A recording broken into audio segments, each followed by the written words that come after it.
Hello, and welcome to the Franklin effect, which is defined as the psychological desire to have something named after oneself. No, one's self, not one's elf. Get that out of there. Hi there, it's me, Dr. Franklin. Today we're going to talk about science. So what is science? It might seem like an easy to answer question, but I also know that the word science is greatly misunderstood. It's easy to think of science as just a body of knowledge, a memorization of facts, but that doesn't accurately describe science. In particular today, I want to talk about what's called the scientific method. The scientific method has as its product what most of us call science. The scientific method is a matter of testing an idea or an observation to see if there is some underlying principle that guides it. Perfect example, Isaac Newton sitting under the apple tree. An apple falls down and he gets this brilliant idea that we now call gravity. Using the scientific method, starting from an observation, one generates an hypothesis. The hypothesis is tested with experimentation and the observations collected in a thesis. This thesis is then subjected to scrutiny by other experts, and if accepted, the product is considered a theory or a law. In the case of gravity, it carries the weight of a law. What that means is that it is always proven when tested and never disproven when tested. It holds under all circumstances and is provable. Now, a sidebar on the word hypothesis. Hypothesis has at its roots the word thesis. Thesis has, at its roots, the word the. Now, we all know the word the. We use it every day. I just used it in the preceding sentence. But there is more ancient variation of the word that has to do with God.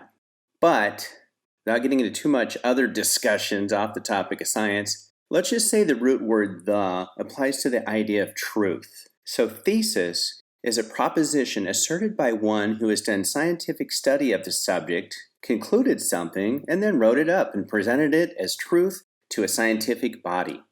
For example, a PhD candidate would study something and prepare a thesis to present to his instructors in hopes of thus achieving PhD status. So hypothesis, or hypothesis, is something that is just below the level of thesis. Hypo means below. Think of a hypodermic needle, hypoglycemia. An hypothesis is yet to be proven or is asserted without proof. However, it's not the product of science, it is the starting point of science.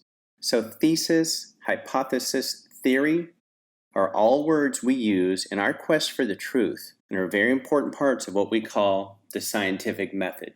Back to our apple falling towards the center of the earth. So let's pretend we are Isaac Newton and we want to put forth the idea that gravity is a part of our natural world and has characteristics that are always the same regardless of what is applied to gravity. He might decide to set up an experiment for which he would then produce his thesis. His hypothesis is that all objects are subject to gravity, and if left to their own devices, will plummet towards the center of the earth. Now, if you just took one apple and dropped it as his experiment, that would not really suffice as proof. There's literally no proof that the next apple he dropped might not just fly off into space.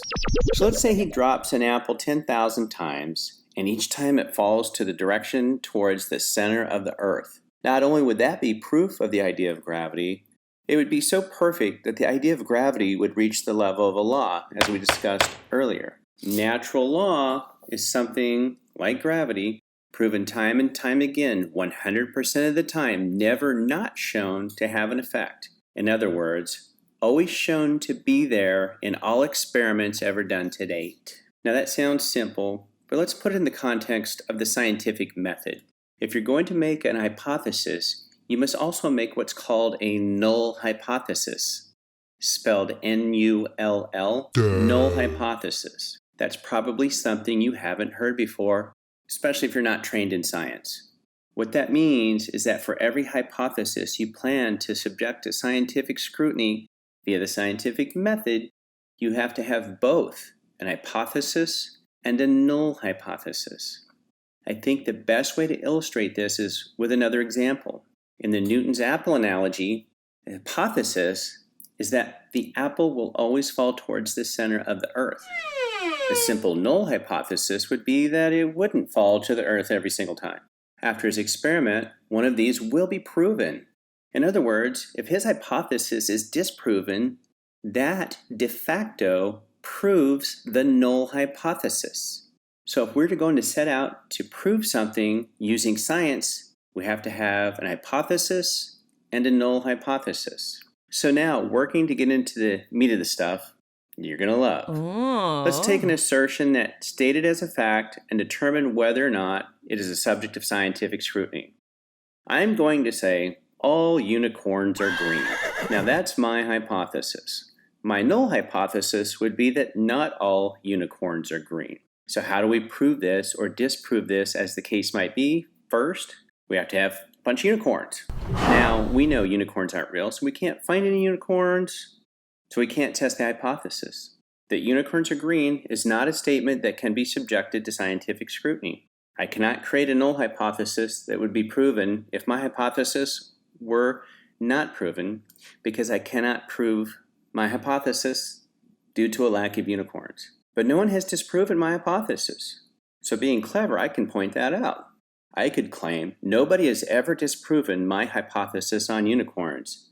Insert Bigfoot, aliens, Loch Ness Monster, and you can see why these ideas have what I like to call hang time in our culture. People are generally not attuned to analyze this fact. Nobody has ever disproven Bigfoot, aliens, but that doesn't mean they're true. If you think about it, there is an infinite possibility of things that cannot be disproven that also don't exist. Anyway, hope I didn't blow your mind too much with all of